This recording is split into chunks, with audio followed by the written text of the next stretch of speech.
Welcome back to the Creative Boom podcast with me, your host, Katie Cowan.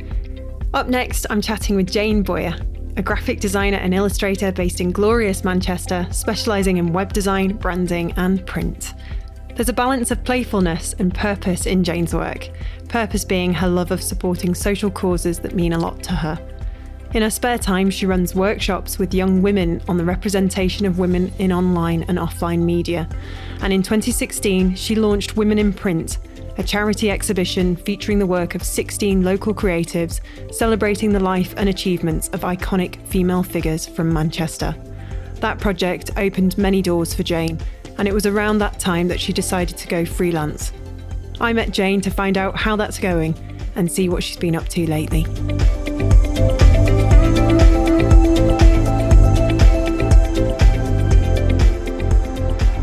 I'm here with my next guest, Jane Bowyer.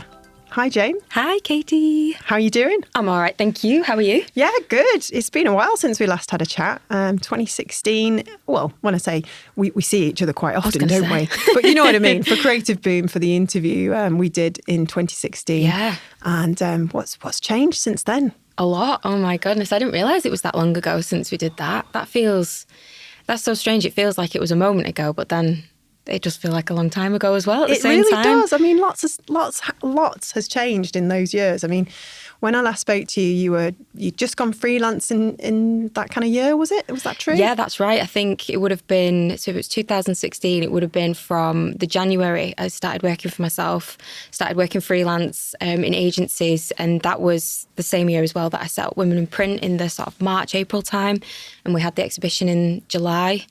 But yeah, things have come on a long way since then, I think. Absolutely, both in terms of the business and what you're doing for all these fantastic causes. Yeah, I think work-wise, definitely changed a lot since then. I think I always thought my plan was to kind of go freelance, see how it goes, work with agencies because that was my background and that was what I was familiar with. But as things kind of progressed and getting a lot of attention through Women in Print as well, I've started to work more and more with my own clients. And now effectively, the way that I kind of describe what I do to the people is it's almost like a creative studio of one person running it. I kind of feel like I have an offering of a small creative studio, but just me at the helm on my own, holding it down. That's great. Congratulations. Thank you. It's a lot of hard work to get to that stage where you are actually working with your own clients directly. Yeah, it is actually. And it's not something that, if I'm honest, it wasn't something that I consciously went after. It sort of naturally started to happen and I just kind of went with the flow. I feel like that's what the last 4 years have been, is just kind of going with the flow and seeing what opportunities come up. But I think this year my focus is very much going to be on trying to take a bit more control over that and trying to maybe direct where my work goes and the kind of things that I'm going to be doing on a little bit more than maybe I have been doing for the last 4 years. Well, that's a really nice place to be. And you are starting something else as well. You're going into some sort of shared space. What's that all about? Yeah, Tell us. Well, we're not quite in it yet. There's still a little bit of work that needs doing on it, but we should be in very, very soon in our new space in Ardwick. So it's just past Piccadilly and it's in an old furniture factory. And me, my friend Laura Bohill, who's an illustrator, and Loz and Andy, who run Fieldwork, we've taken on sort of a section of one of the floors in this old furniture factory, and we're going to be turning it into a sort of studio space for creative people. I try and avoid the term co-working, I guess, because it feels like a bit flashy, I guess, for what it is. But we're going to be trying to build a bit of a creative community there and renting out desks to creatives or freelancers who are in similar situations to us, where most of the time you're working by yourself, but that can be quite tough at times. And you just want to be around similar people who are doing similar things, who you can bounce ideas off and who you can chat with. Because that's been all four of us, that's been our experience over our time working for ourselves, is that as great as it is to have all this kind of control over the work that you're doing, and it is great working for yourself. I love it. I wouldn't want to change it, but you can get a bit in your own head sometimes. Oh, yeah. And it's nice to have people to be around. Especially if you're in your own small studio or if you're working from home. I mean, it can send you mad, can't it? Yeah, definitely. So we've decided to call this new venture of ours These Friends of Mine. Nice. Because that's kind of like sums up what it is. It's meant to be creative pals working together, and we kind of like that idea of it being like, these friends of mine, they've set up the studio space where you can go and do this and do that, and you can, you know, it's kind of got that a bit more of a laid back kind of feel to it, a bit less sort of corporate and professional, maybe just somewhere that's people can feel like they can relax and be themselves whilst doing their work, and, you know, meet other people. And sounds amazing. Sounds like a kind of dream, really. It's like something. We'll see. Are you all decorating it together, or? Do you know what we've got? So there's there's two guys who are doing loads of work for us, Dan and Simon, at the moment, who are doing loads of amazing work getting the space prepared for us. So because you know what all these old buildings are like in Manchester. Oh, they're gorgeous. Some of them are like absolutely knackered, aren't they? But they are, inside, but they're gorgeous. But they're beautiful. Beautiful buildings. So he's kind of, we're keeping it the bare bones of it, but he's just kind of making it a bit more, you know, friendly to use. So it's just going to be pretty clean when we get in there, and I think then we're just going to go crazy, plants. just filling it with things and painting the walls. We're thinking about doing a wall mural. I've never done amazing. one before, but Laura and Loz have done them. Laura's done some amazing ones back when she worked in New York, so I'm excited to see what we do with that. I'm excited. Would I be able to come along and see it when it's... Please do come for a brew. Might even have a desk. So that is quite a journey. I mean, especially for somebody that thought they were going to be a vet. Is that right? Oh yeah, that is. I was saying this to someone the other day because you know, I've got a new dog, a puppy. I was taking her to the vet the other day for a checkup. And I was watching the vet and I was like, oh, I definitely could have done this as a job. This would have been so fun. In my head, I was like, I'll be working with puppies every day. But yeah, I was like, yeah, it's kind of funny to think that that's what I originally started off wanting to be. But saying that, I think from about sort of 13, 14 onwards, I think when I kind of really got into art at school, and my art teacher at the time, Mr. Lee, said to me, have you ever thought about being a graphic designer? She used to just spend loads of time making posters all the time. And once I kind of knew what a graphic designer was from, like, you know, reading about it, I was like, yeah, that's what I want to do. So I'm still glad, you know, that I've done that. But yeah, I was thinking I would love to be, I'd probably, if I wasn't a designer, I'd be a vet or I'd be a DJ. I was thinking that last night in the car. I'd love to be a DJ. I was listening to Smooth FM and I thought, I could do that. I could be a DJ playing very easy listening hits. You can totally do it. You can totally do it. I was chatting to Stan Chow yesterday, and he's a DJ, and for one time he was a band manager. But was he? Yeah, you'll hear that in another episode. Wow. Yeah, he's a man of many talents, but we can't tell him that because otherwise his head will just explode. Yeah, so that is really nice of your art teacher to recognise that in you. Yeah, I had amazing teachers at high school or secondary school. I had an amazing art and design teacher, Mr. Lee, and an amazing graphic design teacher, Mr. Marsh, for GCSE, and then we didn't do graphic design at our sixth form, which was attached to my school. I did product design instead for A-level, but he taught me product design, and they were both amazing. They were very, like, when I look back now, they were very forward thinking, they were very feminist, and they were very, they didn't see any difference between female students, male students, and they were very, like, progressive and pushed you to try and keep better in your practice, and that not to be limited by, you know, your own kind of, you know, I was quite like, I was one of those people who'd always be like ripping the pages out of the sketchbook and binning it. So you'd have like a 2-page sketchbook because you'd be like, it's not right, trying to get it perfect. But they were really good at kind of bringing that out, being like, no, it's good to try and leave it in your sketchbook because then you can see your process. I think I really learnt my process for designing from those teachers, not from university, and I still follow that process that they kind of put in place for me in terms of working on ideas from the start and doing lots of like sketching and keeping those roughs and constantly referencing back to them, because that's where, you know, those sort of real raw ideas start. And kind of keeping that sort of around, while even when you're polishing the idea, then you can always refer back to it to see if it's still, you know, in line with what you originally intended. Yeah, absolutely. It's nice to have had that grounding, because we are too hard on ourselves, aren't we? And I think we forget sometimes that, you know, we can't be amazing at what we do, you know, straight away. It's like this with podcasting, you know, I'm going to make a few mistakes in the early episodes, but it's like, you have to recognise that because it's part of the process of becoming better. And, you get that satisfaction, I guess. That's what I'm trying to say. You get the satisfaction that you see that you're improving. Yeah, you do. I think that's really important to see the progress that you make. I've always kind of, especially since I started working for myself, I've always, I wouldn't really say it's a journal because I don't keep it that regular, but I've tried to kind of make notes in a Google Doc of challenges that I've come across and things that I think have gone well. And then I can look back on them and I can see how I've progressed, because it's very easy to lose that. I think, you kind of always, I feel like we're always looking to the next thing. Mm. We're always looking to be like, well, we should be doing this and we should be doing this and we should be progressing. But sometimes it's nice to look back and be like, actually, in that, that 4-year period, you've done this, this and this. And it's okay something to be proud of, isn't it? I read somewhere that, if you're not embarrassed by your past work, then you're not improving. Oh, good. Because I am. I think we all are. I mean, it's just one of those things. It's the older you get, the more experience you have. Yeah, I think as well with technology now as well because technology keeps getting better and better. When I look back, especially so when I first graduated and I was working in agencies, I was very much still doing a lot of hand-drawn stuff, scanning it in, working it up in Photoshop.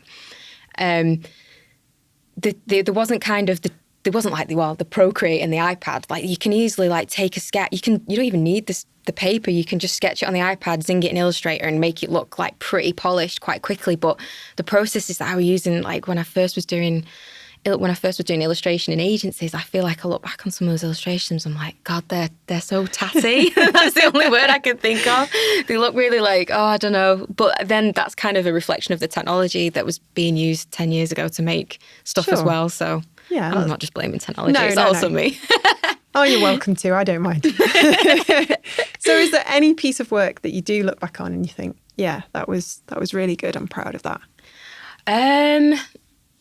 Put you on the spot. Oh yeah, that is tricky. I think I'm trying to think. I guess there was lots of projects that I worked on in agencies that I did with other people that I was proud of the contribution that I made to that project. And you can see the bit that you did you can see that within the whole project. You can be like, oh yeah, even if maybe more when I was a senior designer, sometimes I was maybe doing more of an art direction role, but you still feel like you can see how your input has affected some projects and yeah, it's nice working in a team, isn't it? Yeah, but I guess as a freelancer now, because most of the work is largely done by myself, and sometimes I'll bring in other people to fill in skill gaps that I don't have, especially if it's requires building, boards for exhibitions or things like that.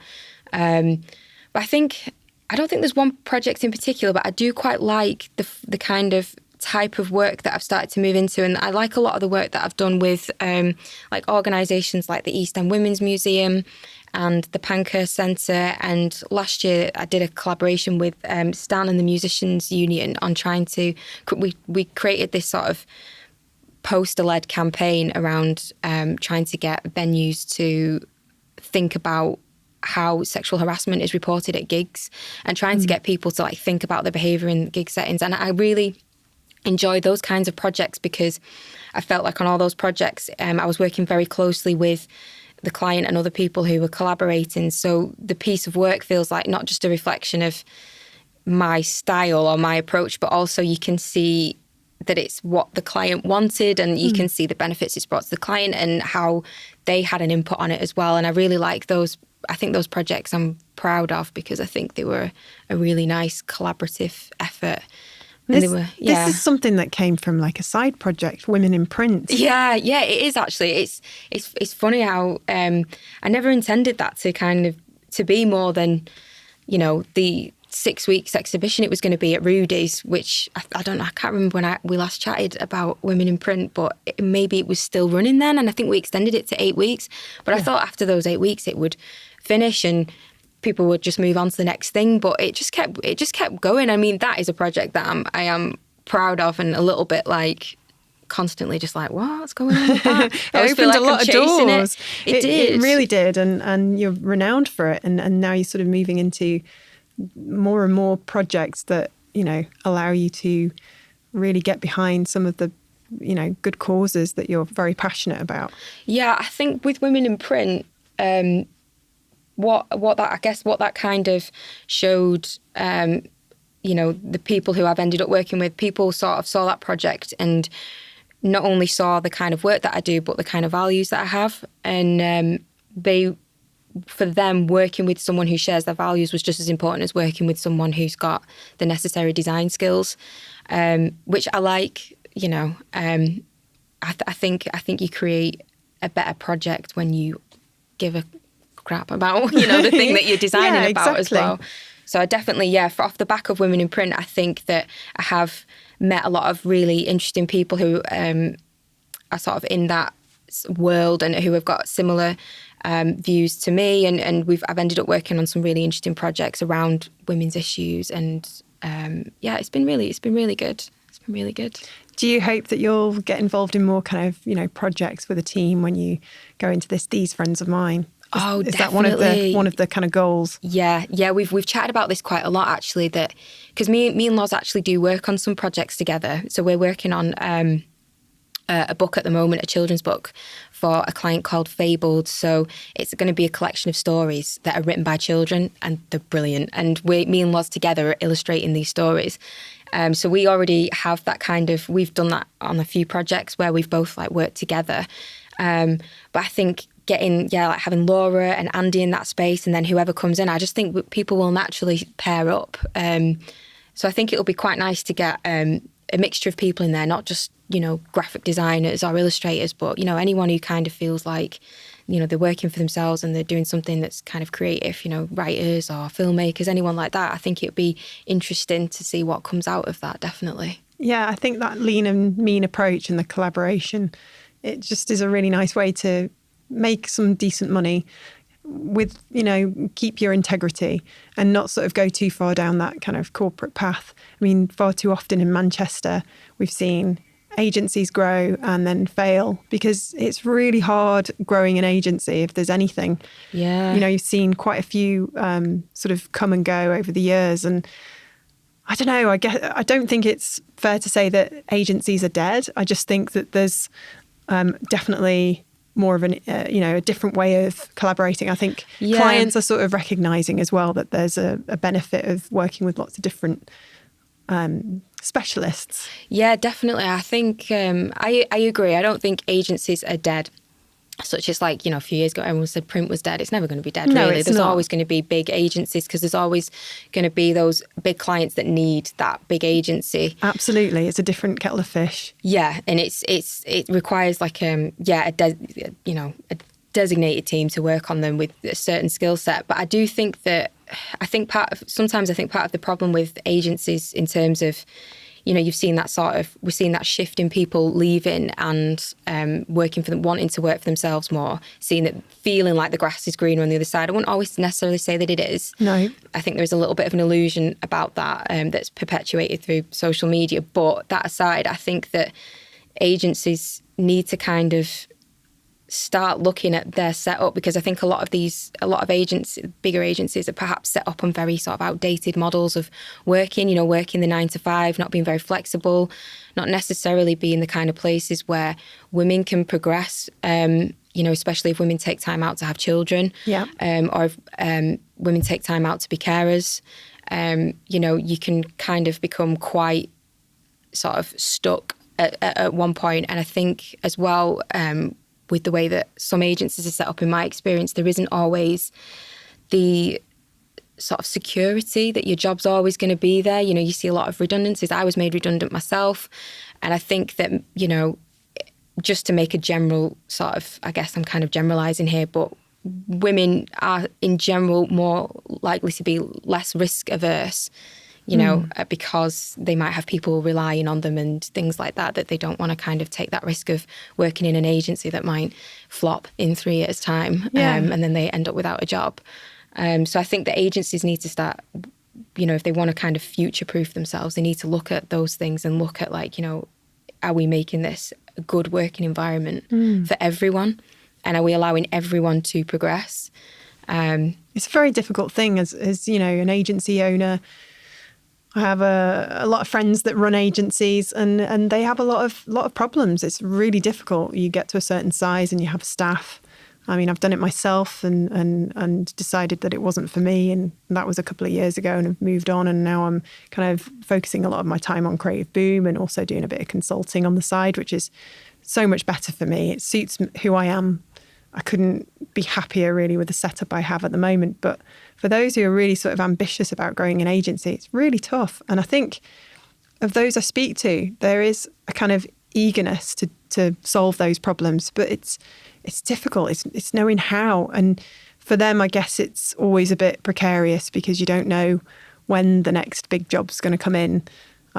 So from their point of view, I totally understand that they can't guarantee jobs, but at the end of the day, they are hiring people, and they have to sort of remember that and not kind of get seduced by the big bucks shining in front of them. And it's it's one of those. It's a complicated, probably another podcast that would probably go on for 2 hours. Definitely. I think it's just about being a responsible business owner. I guess it's like, once you take those people on, there is an element of responsibility for, you shouldn't necessarily change your life. Like, if you want to go off and do something else, you shouldn't feel bound to these people to run this agency forever until you're in the grave necessarily, just so that they can have jobs. But I think you also have to take into account that they've made a commitment to work for you. And so there's sort of a responsibility to make sure that you're not leaving people in a situation where they're in a desperate situation, or that they're not able to progress because of things that you've not taken into consideration. And I think a lot of the time, I've said this before when I've been asked about it, I think that it's not necessarily always a deliberate, well, I don't want to make this a place for women to work. It's definitely not like that. I think it's more just unconscious biases that naturally happen because, of course, you often, like with these friends of mine, you're setting up an agency, it's a group of pals, so you never sort of really see it being more than a few of you, and then it starts to become more serious and more businesslike, and often it's a group of guys who've set it up together, and you've probably never even had to think about what it's going to be like to have a woman work for you until you're much further into that business setup, which is why I think it's important to get those structures, to consider that, things like that a lot earlier, because you just kind of, like with what I've done for the last 4 years, you just kind of go with the flow. I think a lot of people when they're setting up agencies, and then it comes to a point where there's this quick escalation of growth. Because you don't get a sort of guidebook. Nobody sits down with you and says, this is what you've got to consider. You learn these things as you go along. I mean, I learned a lot from my accountant. You have to put this in place. You have to have these insurances. You have to make sure that you do this every month. And it was like, oh, right, okay. And you learn it as you go. And it's a steep learning curve. But you manage, you cope, you do your best. But what I was going to ask you was, and my mind's gone completely blank, so I'm going to... Is that because I was waffling? It's probably because it's early on a Tuesday morning and it's just getting quite deep, and I'm like, oh gosh. Yeah, this is what happens when you're people around me. I lock them into these deep conversations. No, I quite like it. It's just, I'm just trying to think of something really intelligent and insightful to ask you. Don't ask me about the new series of Love Island. No, what I was going to ask was, and I remember talking to you last time, and I remember when we were chatting about you being made redundant, it was a sort of nasty shock to the system, as it is for any of us. I mean, I've experienced redundancy as well. I've had to make people redundant, and it's not a nice process to go through either end of the scale. Definitely, yeah. But from every kind of thing, anything like that happens, comes opportunity. And from that experience for yourself, you ended up going freelance and working for loads of amazing studios in Manchester. And do you think if you hadn't gone through that, you would have followed the same journey? Yeah, probably. I think I would probably have, same journeys, and I would have probably stayed on the same journey that I was going on. I think I probably would have stayed in that agency, maybe not forever, but definitely for a lot longer time. But the agency that I worked for, I loved working there. Like, I loved the people. It was a great agency. So I was like pretty content with being there. And I guess in my mind at the time, I was 26 when I found out I was being made redundant. So I had all those kinds of things of like, 26-year-olds don't go freelance. Like, that's something you do when you're actually like really good. But then I was like, I think that would have, if I'd had kept my job, that would have always been in the back of my mind. Would have been like, no, you need to wait till you're like 30, or you need to wait till you're 35. But maybe it was meant to be, and you're like, right, that's it. I've been put in this situation, and I'm just going to go for it. Because I went freelance when I was 27, but I wasn't made redundant. I just left the place I worked at because I just didn't like being told what to do, mainly. Oh my God. Yeah, that is my issue. I'm too naughty. I'm too much of a rebel. I'm too stubborn. And I just like the freedom you get from working for yourself and doing your own thing. Do you know what? There was the day that I found out I'd lost my job. The day after, I was like, I'm not doing this again. Like, I can't go through this again in another agency. And just of all my agency experience up till then, I was like, I don't like being told what to do. I don't like, I also don't like having my beliefs compromised.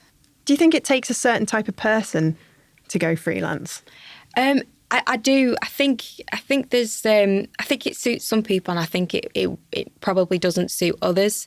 I think it works really well for me because I do quite like working by myself. I can get lost in what I'm doing for hours. Like, you just stick a podcast in and I can be there for 4 or 5 hours and not budge, and then suddenly, you realise how much you need to pee. But I kind of like, I enjoy that sort of solitude when I'm working. I've been in the same office with you when you're working. And oh, yeah. You have such a face of concentration that even if I want to share a joke or offer you a sweet, I'm like, no, I'm going to just leave her alone and wait until she comes out of the zone and then see if she wants a cup of tea. Because you're just so dedicated and focused. If you asked me if I wanted a brew, though, I'd definitely chime up. If I heard that kettle switch on, I'd be like, boop. That's my resting bitch face, isn't it? It's the eyebrows. It's the Jack Nicholson eyebrows. If I'm like... Jack Nicholson eyebrows? Do I think I have eyebrows like yes, Jack Nicholson? Yes, you do that, actually. You do stare at the screen like quite really furious. Intensely. Yeah. Here's I have eyebrows Johnny. like the devil. Yeah, I think I enjoy getting into that space, and I find doing design, I really get into that zone, and I really enjoy it.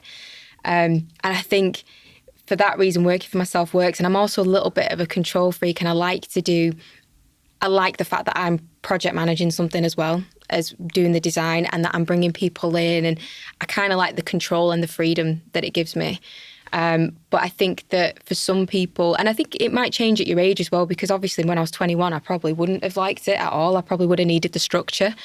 But I think depending on your age and your personality type, I think working for yourself works for some.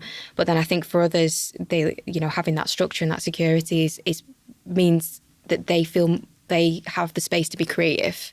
They're not having to worry about those other things. I think other people would struggle with those other things. And that's fine as well. It's whatever works for you, isn't it, really? Absolutely. Do you have like a to-do list that you get a real kick out of when you tick things off? Oh, kind of. Sometimes I feel like I see other people's organisation. It puts mine to shame. A lot of mine sits in my head, which is bad. Wow. I wouldn't say that's bad. I think that's admirable. If you can keep everything. I mean, do you not have a task manager or anything like that? Do you know what? I download these apps and things, and I'm like, yeah, I'm going to use this like Todoist or whatever. And I'll use it for about a week, and then it just goes back to being in my head. And I have a notebook that I'll write down things that day that I need to do. Yeah. And I know there's all these good practices, like write the day before what you need to do tomorrow. But I usually just sit down and very quickly do a brain dump on a bit of paper, and I'm like, right, try and get through those things. And if I don't, then it's just left uncrossed, and I'll pick it up tomorrow, and then it just keeps getting added to basically until the next week. I mean, I do use the one thing that I would say that I use. Can I say what I use and the programs? Yeah, of course you can, and we'll be sharing the links in the description. I use Free Agent. That's ace for I do. all my invoicing and I love it. Taxes and things. That's just brilliant. I've used it for about 6 or 7 years. I've used it from the beginning. Yeah, me too. It's just I use it for both Creative Boom and Boomerang, and it's just it just makes life so much easier. That I couldn't cope without that. That would stress me out, not having that bit of project management software. And I use Trello as well. Trello, yeah. But I don't check it every day religiously. I kind of, I probably once a month go in, I'm like, God, I finished that piece of work. Just delete that. But it's more just like where I kind of keep, sometimes I'll just break stuff down into like tasks that I need for different jobs and things. So what stresses you out? Because we all have our moments. with working with my work and what I do for myself. Absolutely. Well, we can talk about the personal stresses if you want, you know, whether the dog's had enough, whether you should have been a vet. I know. The dog's been pretty ace, actually. I was a bit worried about that. I was thinking over Christmas, because obviously, like, Christmas, there's no routine, is there? Which, like, oh, God, it's very stressful. She's so gorgeous. But, she's really cute. And Christmas was a bit bonkers because, like, there's loads of dogs in my family. There's like 5 dogs running around on Christmas Day. And she's like... just so hyper. I was like, how am I going to do this when I work? But actually having a routine's been great. She just sleeps for most of the morning, and then we go out at lunchtime, and then she sleeps in the afternoon, and then go out in the evening. And it's been really good actually, because it means that by like 8:30, me and Andy have been out and done like a 40-minute walk in the park and chatted to people. That's been something that's been really nice actually about having a dog, is the amount of people that you chat to. That's nice. I don't know any of their names. I only know the names of their dog. Which is a bit embarrassing, because you'll see their dog and you're like, oh, Rufus, oh my God. And then you're like, hi, you. Hey, babes. But yeah, that's actually nice. not been too stressful. I think one of the biggest stresses, I guess, for me with working is sometimes it's managing people, isn't it? I think that's always tricky. I think, you know, for all that you put in place to try and protect your free time, you know, every now and then you're going to get a job that comes in that is like really, you know, time is of the essence, and, you know, you're having to do stuff in the evenings or stuff at the weekends, or even if you're not doing it and you're thinking, oh my God, are they going to send those things on time? Are we going to get this to print or launched on time? So, you know, that I always find intense. I find...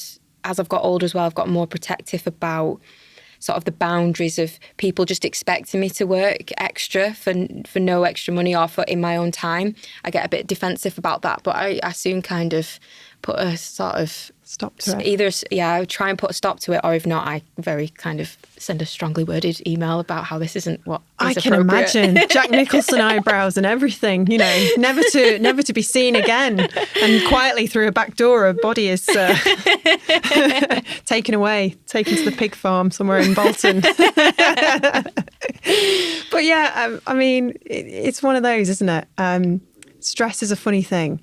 So what do you do to kind of keep yourself happy, apart from, because I'm kind of getting the impression that the dog is one of your favourite things to talk about at the moment. Oh my God, she is the best. She is the best. I've wanted a dog for such a long time, but yeah, renting and stuff, you can't really have pets. So having a dog now is ace. You just bought a new house as well with your partner, Andy. Yeah, that's kept me busy. DIY. That is pretty much my life now. I just work, DIY, dog, and then aerial and pole in the evenings. That's my other big sort of I see all these things on Twitter. You're like spinning around on poles and doing these hula hoop things, and I love it. It's so good. It looks amazing. It's so much fun. I love it so much. Can you explain to our listeners a little bit about what it is? Yeah, so I do aerial arts. I do hoop and trapeze.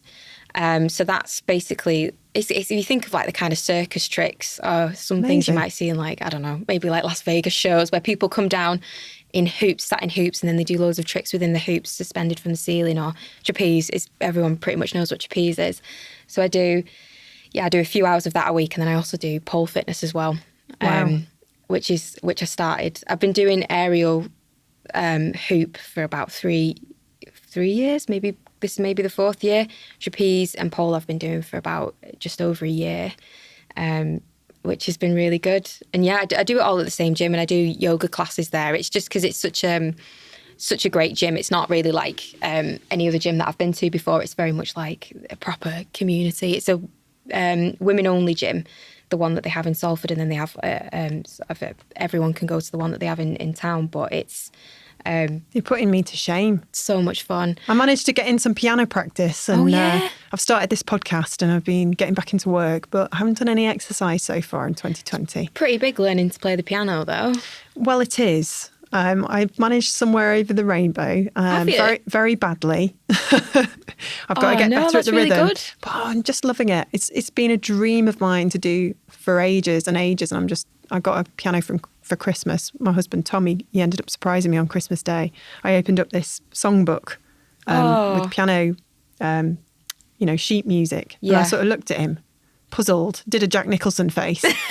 And I went, what's this? And then the whole family were just all staring at me with that kind of, insane grin on their face. Oh, I love that. And I was like, what are you all doing? And they all went, do you want to come upstairs? We've got something to show you. And I was like, oh my gosh. Oh my God, you haven't. And I went upstairs, and there in my mum and dad's spare room was this gorgeous digital piano. Oh, lovely.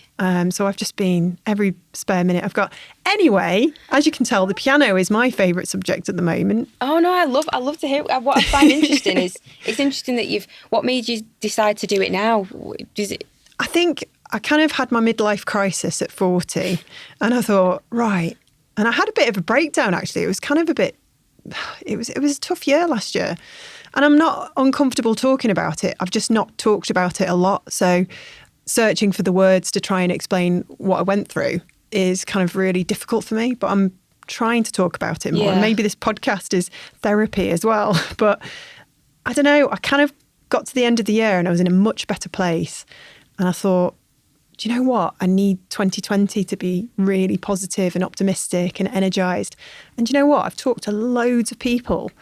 And there are so many people in the creative community who've gone through the same. It's really strange. The last couple of years have just been really kind of odd for a lot of people. And now there's this shared enthusiasm. Maybe it's in my head. Maybe it's, a bias. I'm searching for it, so I'm finding it. And therefore I'm, confirming what I believe. But I don't know. I just thought, right, I'm 41.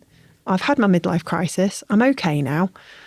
I'm going to learn how to play the piano. So I started talking about it to Tom. I said, next year I'm going to save up for a piano. Yeah. I'm going to do it. It's always been a dream of mine because I started learning when I was 8, but gave it up when you're 8 and you can't be bothered and you want to go out and play with the boys and go out on your bike and be the Goonies. And your mum's going, you must get some practice in. And you're like, no, I'm going off on my bike and going to play in trees. So yeah, it's always been this thing. But the reason why I brought that up is because it sounds to me like you're on a similar journey with this circus kind of stuff. Is this kind of something you've always wanted to do since you were a kid, or did you just sort of land upon it? No, I just ended up doing it randomly. Random? It was because you're a natural. I don't know about that, but I do enjoy performing. I loved performing when I was a kid. But I was a fat little thing. I'm not ashamed to say it. I was like a fat little thing. I didn't really feel like I was never going to be like I don't know. I kind of, as I got older, I didn't care about being a chubster when I was younger. I shouldn't really use this for sure, but I didn't care about it when I was younger. But I think as I became a teenager, I became very self-conscious of my body. And so anything exercise related just went out the window for me. So I hated PE at school. I hated it. I'd do anything to wag it. I would wag it most of the time. See, I loved PE in school because it was the worst. It was great. I always got picked first or second for the netball team. Oh God, I hated it because we had to just wearing like tiny culottes in January yes. and Did you have to wear those weird gym knickers? Yeah, they made us wear those. Why do that to like a 13-year-old self-conscious girls at 13? It's just worst. The worst idea. Like everything that your body's going through, and you're having to wear these shiny, tiny green knickers and a white polo shirt with your initials stitched on, jogging round a field. I really hope they've changed that. I hope they have. My school were very strict about girls' and boys' uniforms, so you couldn't wear. So when we used to do like track in the winter, we have to do it in our gym knickers and polo shirts. We didn't have, this sounds bonkers, but we didn't have jumpers, and we weren't allowed to wear pants because girls weren't allowed to wear pants. So the lads would be doing it in like sort of shorts or tracky bottoms, and we'd be wearing gym knickers. That's I remember ridiculous. putting tights on and putting my gym knickers over the top and starting track, and my teacher being like, get them tights off. I'm like, yeah, it's a bit of a giveaway, these like jet black legs, just legging it round up and down Agony Hill, we used to call it. And it was Agony Hill, awful. gosh. There was always a couple that like just had a really good excuse to get out of those kind of, what do they call it, long distance running. Oh, yeah, I didn't have one of them for running. I used to get out of swimming by just constantly being on my period, to a point where my teacher was like, you should be anemic. And I'd be like, we all did that, didn't we? Miss, I think I've got a verruca. Yeah. Miss, it's my Definitely got a period. verruca. Yeah. It did work. It did it worked for me. So I got out. I never really did sport. And did they make you have school. showers?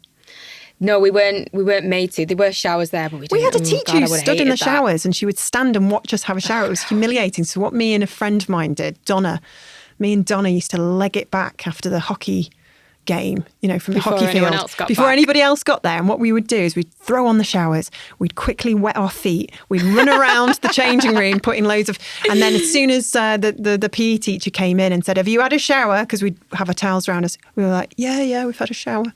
And then we'd quickly get dressed. So we didn't have to go through the humiliation of being naked in front of her and everybody else. It's awful, isn't it? When you're that age, I remember like perfecting the technique of being able to like take my bra off underneath a jumper shirt and hide my tie on and stuff. Because you just huddled up, just like, nobody look at my body. It's just like, I just don't want anyone to, and you're in a room with like 30 other girls trying to get undressed. And obviously there was all different levels of confidence, but I wasn't confident in the way I looked at all. So I never was particularly sporty. But then as I got older and when I was living in Manchester, I started going to yoga with Kat Loveday, who's a yoga teacher down under the arches in Salford.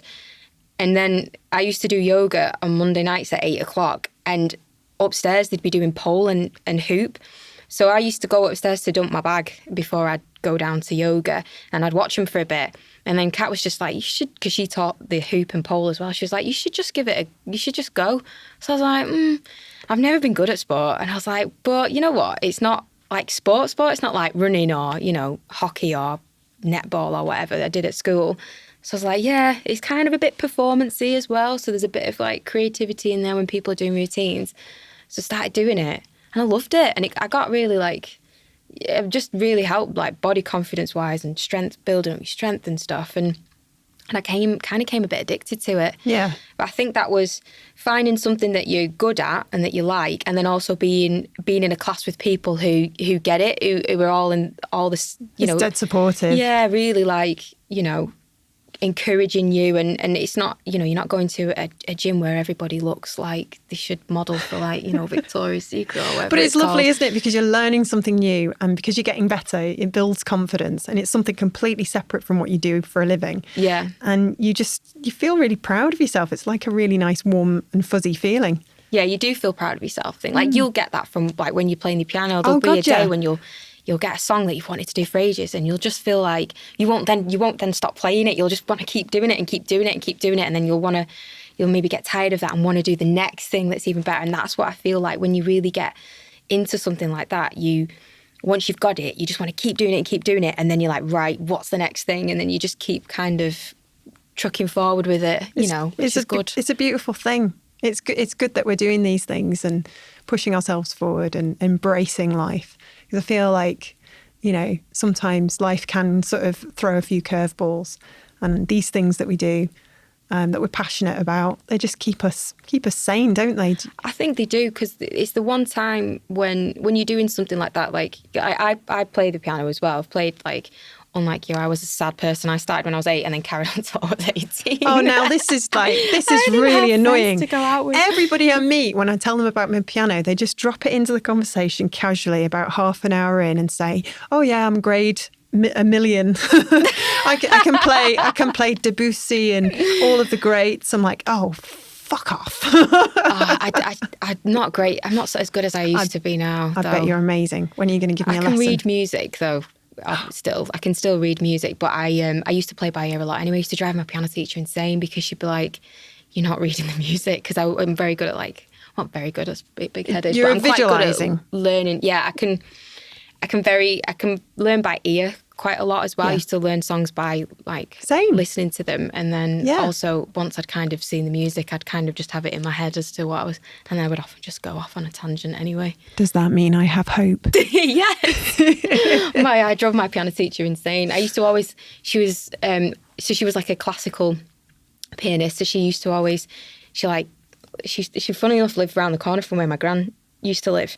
Like there's I used to go like there every like Saturday morning, and I ended up like, I used to hate going, but then I loved playing the piano, so, and I wanted to get better, so I kept going. But she wanted me to play classical music all the time, and at the end of every lesson, if there was time after you'd done your scales and all that, she'd be like, right, you can have 10 minutes where you play like one of your modern pieces. And the modern pieces that I used to take to, I really wanted to play I had a Cole Porter songbook, and she used to be like, well, you can play that modern music at the end of the lesson. like Cole Porter. Wow. It wasn't like I was taking like my Spice Girls music book. I left that at home. I dare not take that. Does that exist? Oh, brilliant. Oh yeah, there's loads. Yeah, I didn't take anything like that, so I think she would have had a heart attack. I ended up, well, bless her. Well, I ended up treating myself to La La Land. Oh yeah. Yeah, the simplified version. So, nice. But even then I'm like struggling. I'm like reading it and going, all right, yeah, that's middle C and that's a D. All right, okay. And then I get only so far and I'm like, and then don't laugh, but I was reading some sheet music and I actually played it from the sheet music. And I actually came to the end and I just started crying. Oh, no, yeah. And Tom came in for a brew and he was like, you crying? I was like, yeah. I just played some music from sheet music and I'm ecstatic. How good does that feel, though? Oh, it's amazing. I bet it felt the same way for you when you first did a proper spin on your hoop, which doesn't look easy, by the way. Mine was when I got my straddle mount. That was like such a great day. I was like running around. But I remember hanging upside down for too long. Whoa. Straddle mount. What on earth is that? It's when the hoops, if you've got a hoop that's suspended from a ceiling, if you grab the bottom of the hoop bar, right, and then you basically take your legs from being on the floor to being up over your head so your bum meets your hands on the bottom bar. Oh my goodness me. So you kind of do like a sort of split round the hoop and then your legs go over your head. But the day I got that, I was so chuffed that I hung upside down in it for ages and it was almost like just get down. I was like, oh my gosh, just holding it for probably too long than you should be upside down for. Love it. But it's exciting. I'm excited to see your first show. When can we expect you to to perform at Manchester Palace Theatre, maybe? That would be, I wouldn't mind doing that. I've done a showcase. Okay. That was something that I challenged myself to do. Like, was it not last December before, I challenged myself to do the showcase. So that was like a good few people. But then I watched it. But it's like we were saying before about, obviously you get better and better the more you do something. I watched the video back of me doing my first showcase and it just makes me cringe. Because I feel like, I could do it so much better now. But then I'm like, that's kind of good though, that you've come on that far in a year that you feel like you could improve on that performance. So maybe you should focus on that rather than just thinking, oh God, you look like an idiot. Oh, I love it. Well, going back to your house, you bought a new house with your partner, Andy, who's also a designer who I also know quite well. Andy does amazing impressions and makes a really good brew and is very fun to share an office with. Does make a good brew. He does make a good brew, yeah. And he always has good biscuits. He's very much a kind of traditionalist in terms of his crisps and his treats, isn't he? Yeah. Very much a northerner in that sense. Just like plain ready salted, like Tesco's own. Yeah. And then now and again throws a curveball, like maybe a pack of Monster Munch or... Yeah, it's weird when he does stuff like that. Or when he like goes and buys a pack of Oreos instead of just like custard creams or something, something that's a bit fancy. Well, what's your favourite biscuit? Oh, God, my favourite biscuit. I love blue ribbons, which I didn't know were called ribbons. I thought they were ribbons. Yeah, I thought that as well, but it's not. It's ribband. That's a revelation. I actually, when I went to pole and yoga last night, I actually found one in my yoga bag before my class last night, which I was very excited about. Chocolate before the performance? Yeah. It's probably not what you should be doing before a yoga class, but yeah. Oh, sod it. Yeah. You only live once. But I was going to say, what's it like being in a relationship with another designer, and how on earth did you manage to decorate your beautiful house, which I've seen, without, wanting to murder each other? Do you have very similar tastes? Yeah, I think we do have quite similar tastes. I'm probably a bit more, as you can tell from the yellow sweater, a bit more out there with colour and pattern and things like that. Andy's a bit more conservative. Oh, yeah. And we can't have anything red in the house, which I just think is like insane. But can't have anything red? Yeah, because he's a City fan. Oh, yes, of course so he gets really weird about the colour red. Yeah, it's a thing, isn't it? Yeah. Man City fan.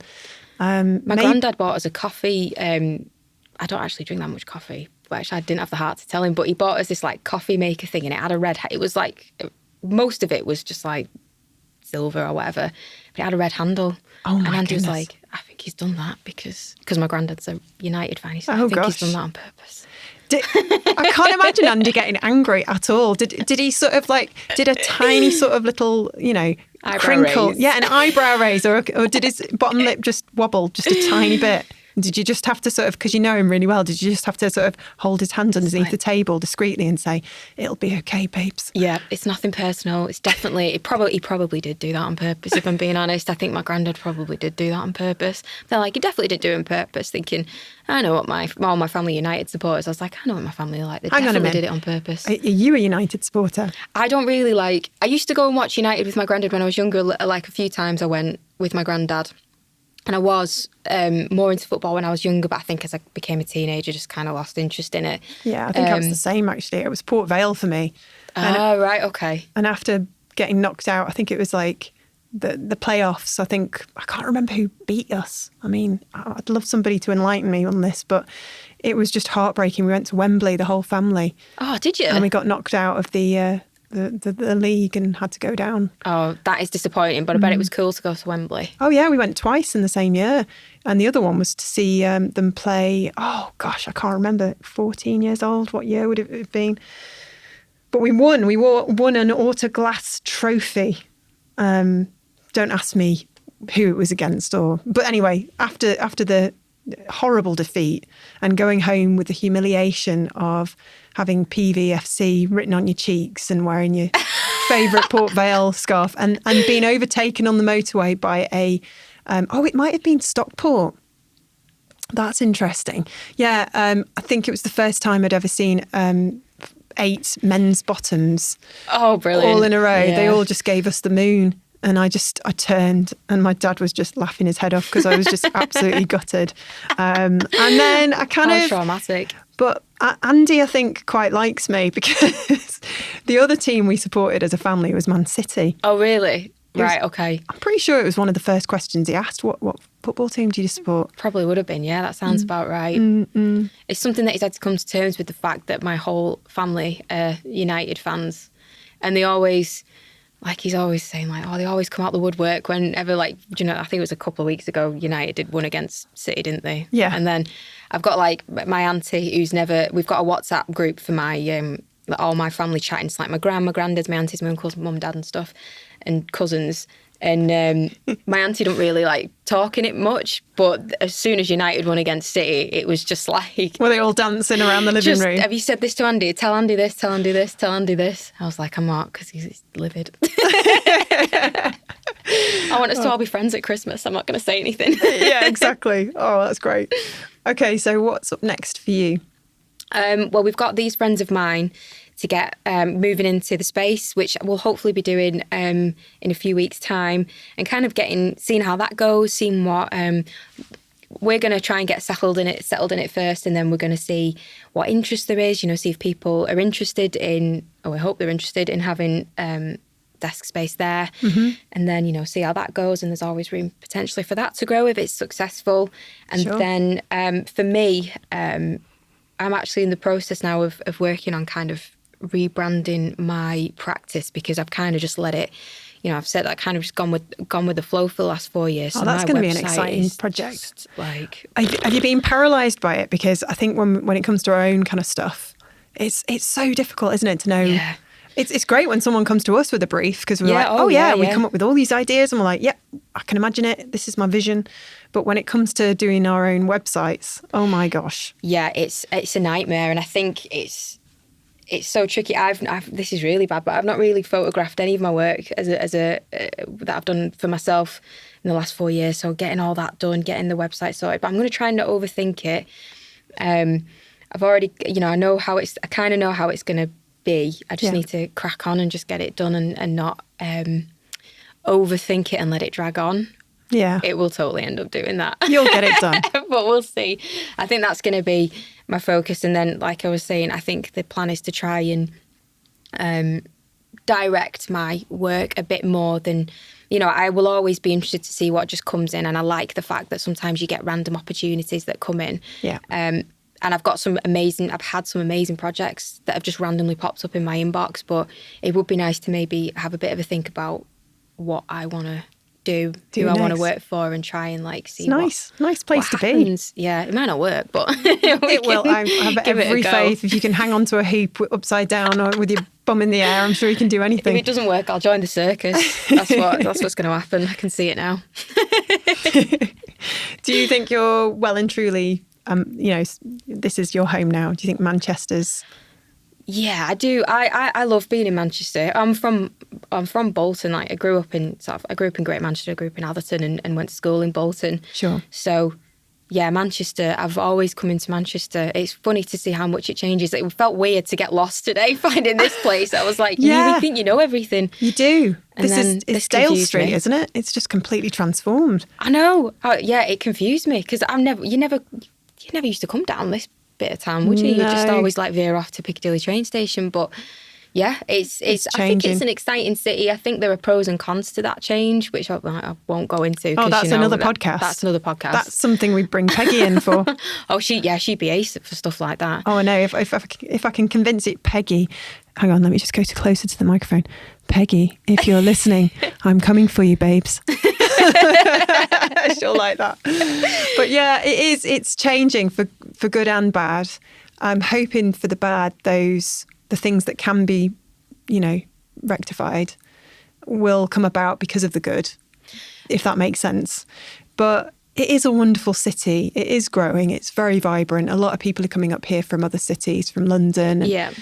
I've seen it transform in the last 10 years. It's been really nice to be a part of it. Felt like 10 years ago was a bit more magic, but maybe that's a bit of nostalgia. Yeah, I sometimes wonder, because I started living in Manchester City Centre when I was 21, after I, left uni and got my first job. Mm. But those are like golden years, aren't they? When you I sort of think, has it lost a bit of its personality? But I'm like, is that just because I'm getting older and stuff's changed and I'm just doing that typical thing that you do when you get older and thinking everything new is rubbish?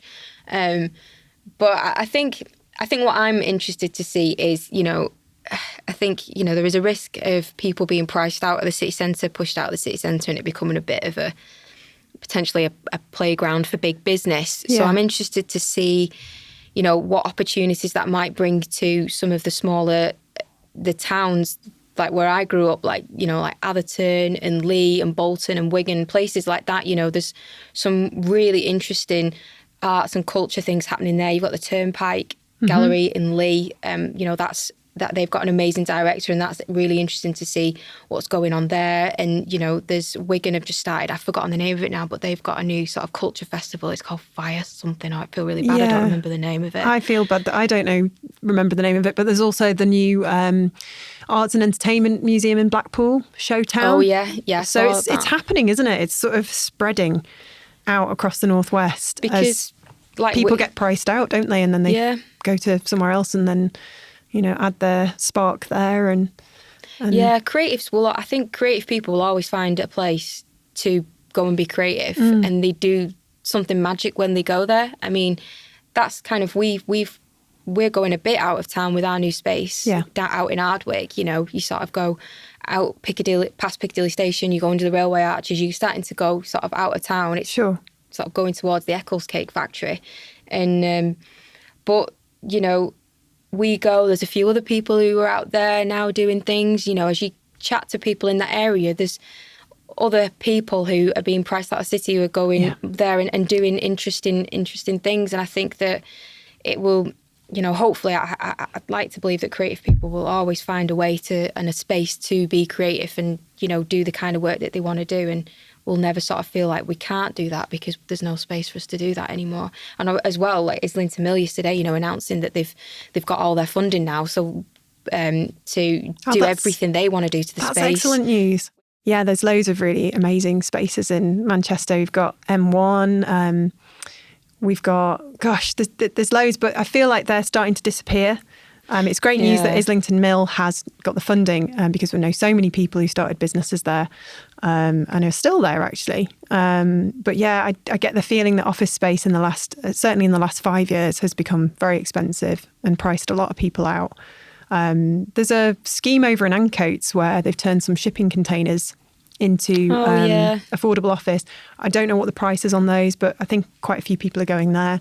And there's co-working spaces and desks, but sometimes nothing beats your own own little sort of hub where you can keep your things safe and... Yeah, well, you can make something feel like yours. It's not sort of pre-packaged for you. I mean, look at what you've got with your van. That's ace. Oh my goodness, the van is Can't believe I've not brought that up yet. Actually, well, yeah, I don't know. It's funny because when people sort of say to me, where are you going in your camper van next year? I'm like, oh, well, this year. It's so surreal that I've got it because it's been like a 6-year in the making dream come true. So it's a bit like with the piano. I think, to be honest, at the moment, I'm more excited about the piano than the van, which is ridiculous. But just shove it in there. Absolutely. I mean, I've done a little bit of working from the van. Tom went on a trip with his dad to the Pyrenees. He goes every year and does a cycling trip, and I take the opportunity to go and do something myself. And this year I was going to California. I went camping with a really good friend of mine called Tiffany. She's a lawyer, very smart lady and very funny. And but I wasn't going until like a couple of weeks later after Tom had got back. So we just got this van. I was on my own in Manchester and I thought, right, I'm going to go and explore and go off. And it was really funny. Quite a few people who spoke to me said, weren't you a bit afraid going on your own as a woman? I was like, well, that's not really ever occurred to me. That's interesting. Some people might be afraid to go and do. I mean, would that be something that would cross your mind? Because I completely, in my head, I know I'm a woman. That sounds ridiculous. I know I'm a woman, but it's not the thing that completely defines me, if that makes sense. So it kind of always surprises me when people say, oh, weren't you a bit afraid to go on these campsites on your own as a woman? I'm like, have you seen me? I'm 6 foot and built like a tank. Who's gonna give me any trouble? I think maybe it's just. I think a van, I feel all right in a van. I think camping, maybe I'd sometimes have those concerns. It's like I guess it's like that thing. Like I've lived, until I lived with Andy. Like I lived on my own or with roommates or whatever, and you'd be walking home from work, especially like when I used to walk home from Islington Mill, like back into town. I've always been on the phone with someone because I'm always I'm always a little bit conscious. Oh yeah. I like to let my mum know where I am in case anything happens. I think that is something that does always play. It's always there, sort of in the back of your mind. But I wouldn't say it necessarily stops me from doing things. It wouldn't stop me from doing that because you've just got to kind of live your life, haven't you? And just do it. Otherwise, absolutely. You can't live in a glass container or whatever all your life and be frightened to go out anywhere. I think you don't. But it just, I think it in a way, it's my way of being, trying to blank that fact out. It always annoys me when I'm reminded that it is a possibility. I'm a possibility. It annoys me when I'm reminded that there are all these other things that happen to me or could happen to me because I am a woman. It's absolutely absurd. I mean, yeah, they do, and it is true. Like those stats are out there. Those things do happen. It's like with the project that I did with Stan last year and the Musicians Union about just how many, there are some men who get harassed at gigs, but the majority of the cases were it's happened to all of us, hasn't it? Harassed at gigs, and it ranges from someone grabbing your bum in a crowd, and because you can't turn around and see who it is, and someone sexually, someone sexually.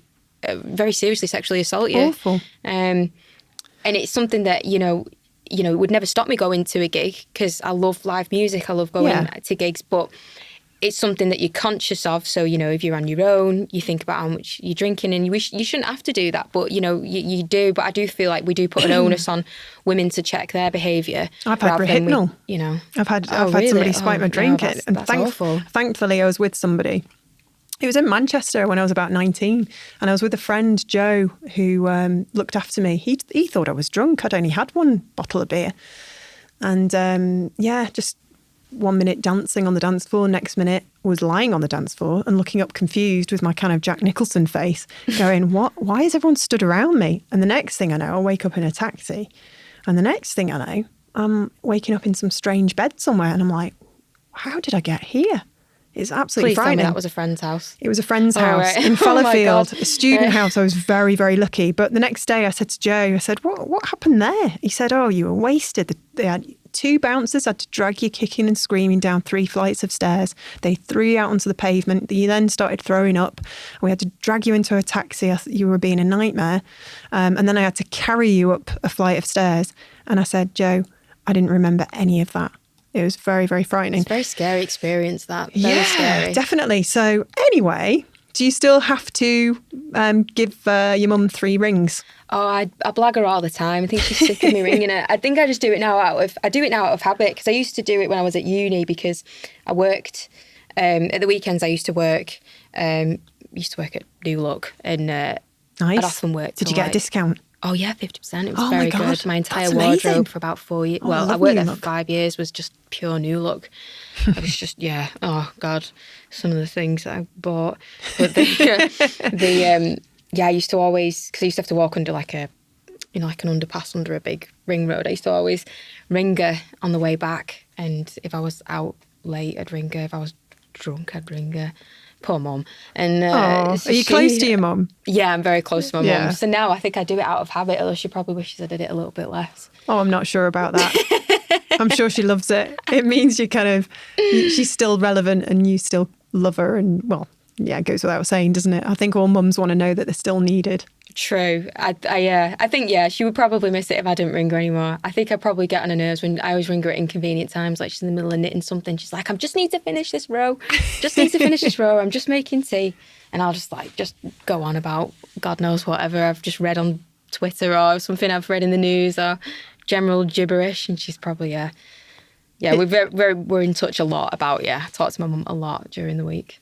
Yeah, that's really inspiring. Me too. My mum's always telling me what she's bought, or she sends me stuff. Like she sent me this amazing new wash bag, which you can fold up really small. And she said, right.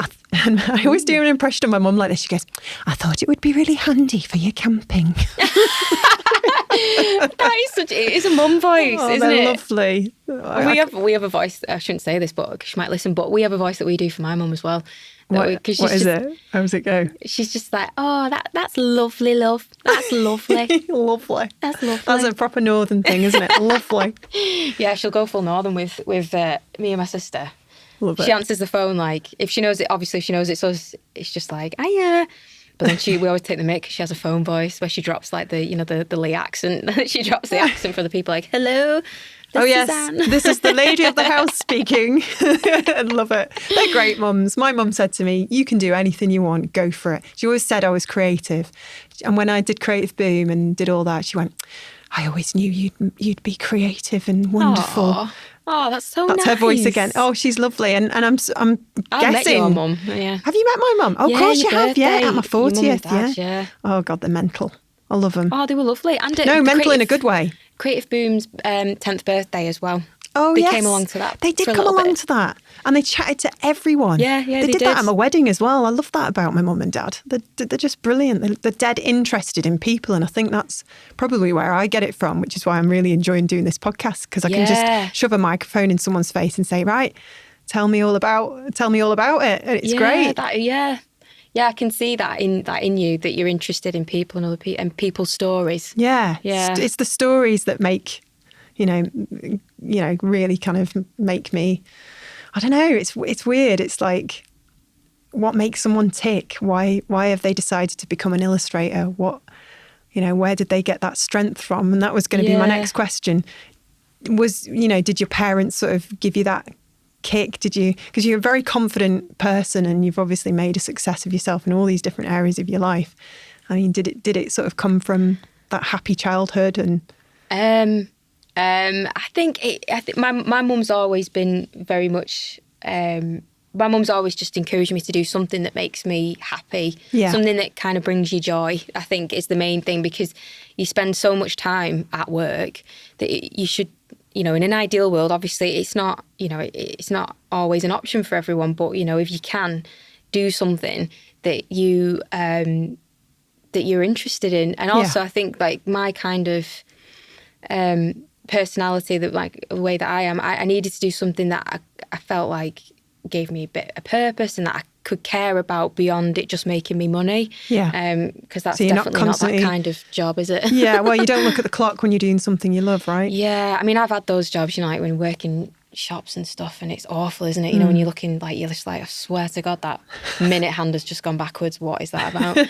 And that's just, I can't, I'd hate to, I know it's a reality for a lot of people, but it would just drive me bonkers being in a job where I was constantly clock watching, and I felt sort of tied into doing what someone else wanted. I think my mum's just always let me naturally find what I like doing and the ways that I like working, and she's just always encouraged that, really. Yeah. And just kind of left me to it, really.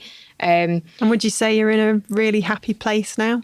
Yeah, I think so. Yeah, I am actually. I think I'm getting better at the work-life balance thing. I think I'm getting better at that, and I think I'm really happy with how work's going, and I'm comfortable with the sort of fear of the unknown now. You know, a little bit of not knowing what's going to come in, not knowing if it's going to work. I kind of feel more and more comfortable with that, and yeah, I've got lots of like amazing friends that I've met through design, and we've, you know, starting this new thing with fieldwork and Laura. There's just lots of things that keep my attention and keep me interested and keep me kind of getting out of bed in the morning, really, which is the important thing, isn't it? That's lovely to hear. Well, thank you so much for your time, Jane. No problem. We've really enjoyed talking to you. Thank you for talking to me. You've been listening to the Creative Boom podcast with me, Katie Cowan. Special thanks to Cultureplex in Manchester for once again allowing us to record our podcast at its wonderful space. If you enjoyed this episode, please subscribe or leave us a review.